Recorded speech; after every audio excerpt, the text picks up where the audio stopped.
Hello दोस्तों, स्वागत है आपके अपने YouTube channel GK by MK पर। आज हम 10वीं क्लास के अध्याय 1 में पार्ट 3 में वियोजन अभिक्रिया के बारे में पढ़ेंगे। जैसा कि हमने पिछली वीडियो में पढ़ा था संयोजन और ऊष्मा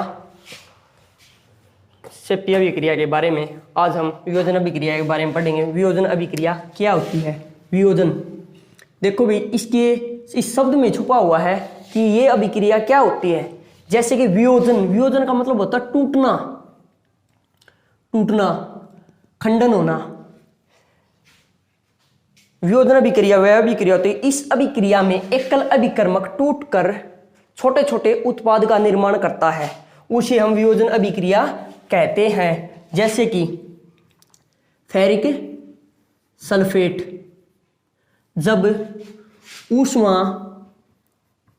ऊष्मा की उपस्थिति में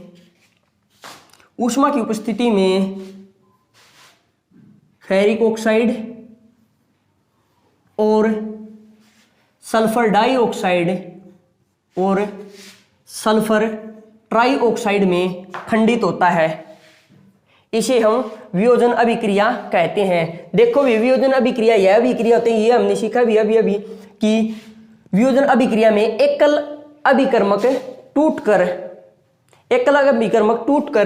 छोटे छोटे उत्पाद को निर्माण करता है। जैसे कि यह एकल अभिकर्मक है, यह ऊष्मा की उपस्थिति में ferric oxide, sulphur dioxide, sulphur trioxide का निर्माण करता है, इसे हम वियोजन अभिक्रिया कहते हैं। जैसे कि हम एक एग्जांपल और लेके देखते हैं, यहीं पे देख लेते हैं। जैसे कि कैल्शियम कार्बोनेट, जब कैल्शियम कार्बोनेट को ऊष्मा की उपस्थिति में अभिक्रिया करवाई जाती है तो यह calcium carbonate calcium oxide plus carbon dioxide में टूट जाता है, कार्बन डाइऑक्साइड में खंडित हो जाता है, इसे हम चूना पत्थर, जो कैल्शियम कार्बोनेट है इसे हम चूना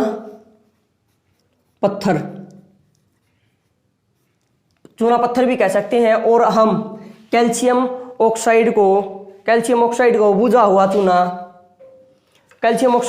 हुआ चूना भी कह सकते हैं। बुझा हुआ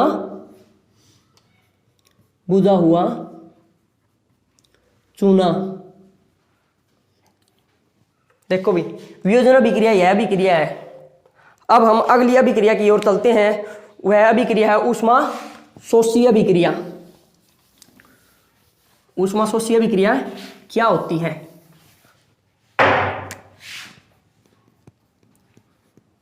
ऊष्मा शोषी अभिक्रिया क्या होती है? ऊष्मा शोषी, देखो भाई इसमें ऊष्मा शोषी में भी छिपा हुआ है। जिस अभिक्रिया में ऊष्मा का अवशोषण हो, ऊष्मा सोख ली जाए, उसे हम ऊष्मा शोषी अभिक्रिया कहते हैं। ऊष्मा सोख ली जाती है, ठीक है, उसे हम क्या कहेंगे? ऊष्मा शोषी अभिक्रिया कहेंगे। जैसे कि हम एक एग्जांपल लेते हैं। ऊष्मा शोषी अभिक्रिया में यह अभिक्रिया हम सूर्य के प्रकाश में, विद्युत के प्रेजेंस में, किसी के प्रेजेंस में भी कर सकते हैं। जैसे कि हम एक अभिक्रिया करके देखते हैं। टू सिल्वर क्लोराइड, जब हम इसे या तो हम इसे सूर्य के प्रकाश में या विद्युत की प्रेजेंस में कर सकते हैं। इसे हम सूर्य के प्रकाश में करते हैं, सूर्य की उपस्थिति में, सूर्य के प्रकाश की उपस्थिति में करते हैं तो यह दो उत्पादों में टूट जाता है, टू सिल्वर प्लस क्लोराइड, ठीक है। यह ऊष्मा शोषी अभिक्रिया है। जब हमने यह अभिक्रिया की तो सूर्य के प्रकाश का क्या हुआ? सूर्य का प्रकाश का शोषण हुआ, सूर्य का प्रकाश अवशोषित कर लिया गया। अब हम अगली एक अभिक्रिया और करके देखते हैं, जिसमें टू सिल्वर ब्रोमाइड, यह भी सूर्य के प्रकाश की उपस्थिति में करते हैं, सूर्य के प्रकाश की उपस्थिति में करते हैं तो यह टू सिल्वर प्लस ब्रोमाइड, में खंडित हो जाता है, में टूट जाता है। इस अभिक्रिया को श्याम श्वेत फोटोग्राफी भी कहते हैं। श्याम श्वेत फोटो, श्याम श्वेत फोटोग्राफी, श्याम श्वेत फोटोग्राफी भी कहते हैं। ठीक है, समझ गए भाई सबको ये अभिक्रिया। अब हम अगली अभिक्रिया देखते हैं, विस्थापन अभिक्रिया। विस्थापन अभिक्रिया क्या होती है? Displacement reaction.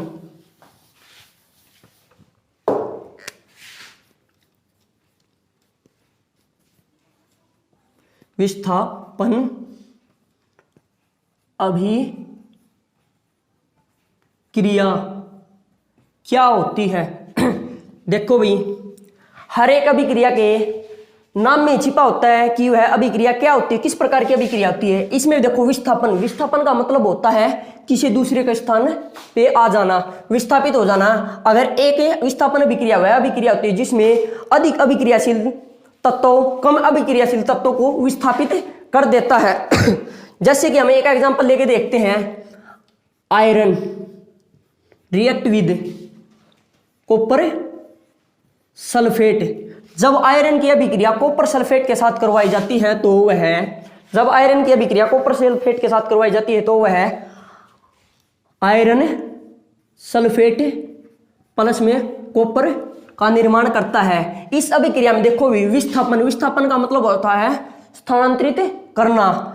अधिक अभिक्रियाशील तत्वों कम अभिक्रियाशील तत्वों को स्थानांतरित कर देता है, उसे अपने स्थान से हटा देता है और वह उसके स्थान पर खुद आ जाता है। जब आयरन अधिक अभिक्रियाशील है और कॉपर कम अभिक्रियाशील है तो कॉपर इस आयरन इसके आयरन कॉपर के स्थान पर आ जाता है तो यह आयरन सल्फेट का निर्माण करता है और कॉपर विस्थापित हो जाता है। जैसे कि हम एक अभिक्रिया और करके देखते हैं, जब जिंक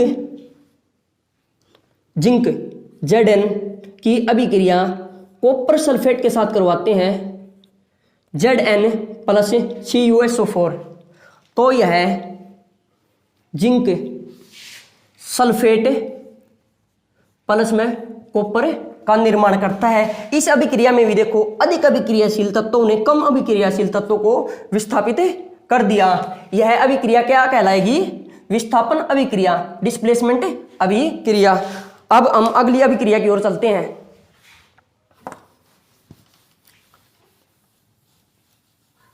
आशा करता हूं कि आपको समझ में आ रहे होंगे। अब हमारी अगली अभिक्रिया है द्विविस्थापन अभिक्रिया। द्विविस्थापन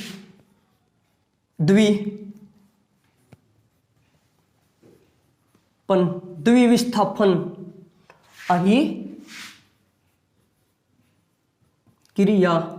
द्विविस्थापन अभिक्रिया, द्विविस्थापन अभिक्रिया क्या होती है? द्विविस्थापन अभिक्रिया वह अभिक्रिया होती है जिन अभिक्रियाओं में अभिकारकों के बीच अपने आयनों का आदान प्रदान होता है। जिसमें द्विविस्थापन अभिक्रिया में अपने आयनों का आदान प्रदान होता है। जैसे कि हम एक एग्जांपल लेके देखते हैं, सोडियम Na2SO4। सोडियम सल्फेट की अभिक्रिया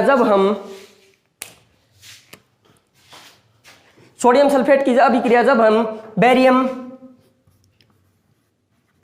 क्लोराइड के साथ करवाते हैं तो बेरियम सल्फेट का निर्माण होता है और 2NaCl रिमूव हो जाता है। देखते हैं, देखो भी आयनों का आदान प्रदान किस प्रकार होता है? जो बेरियम है इसके ऊपर +2 चार्ज होता है और सल्फेट के ऊपर SO4 के ऊपर -2 होता है। यह अपने आयनों का आदान प्रदान कर बेरियम सल्फेट का निर्माण करते हैं। ठीक है भाई, समझ में आई अभिक्रिया। यह सोडियम सल्फेट जब बेरियम क्लोराइड के साथ अभिक्रिया करता है तो बेरियम सल्फेट का निर्माण करता है और सोडियम क्लोराइड निकल जाता है, सोडियम क्लोराइड रिमूव हो जाता है। आज के लिए इतना ही। अगर आपको हमारी यह वीडियो अच्छी लगी तो आप हमारे चैनल को लाइक शेयर सब्सक्राइब कर सकते हैं। अगली वीडियो अब पार्ट 4 आएगी, जिसमें हमारा रासायनिक अभिक्रिया वाला चैप्टर समाप्त हो जाएगा। धन्यवाद।